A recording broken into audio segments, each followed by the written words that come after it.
अतिक्रमित one जमिनीवरील पट्टे देण्याची प्रक्रिया तातडीने पूर्ण करा, आमदार सुधीर मुनगंटीवार.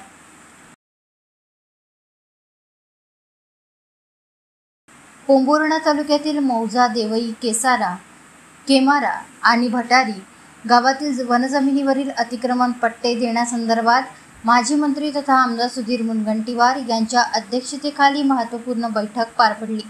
या बैठकीत अतिक्रमित जमिनीचे सर्वेक्षण, वैयक्तिक व सामूहिक वनहक्क दावे तसेच निस्तार हक्कपत्रासाठी आवश्यक कारवाई आणि कायदेशीर प्रक्रिया यावर सविस्तर चर्चा करण्यात आली. लाभार्थ्यांना पट्टे तात्काळ वितरित करण्यासाठी सर्व कागदपत्र तपासून आवश्यक पावले उचलण्याचे निर्देश आमदार सुधीर मुनगंटीवार यांनी प्रशासनाला दिले. पोंभुर्णा तालुक्यातील मौजा, देवई, केमारा आणि भटारी येथील वनजमिनीवरील अतिक्रमण पट्टे देण्यासंदर्भात नियोजन भवनात पार पडलेल्या या महत्त्वपूर्ण बैठकीत ते बोलत होते.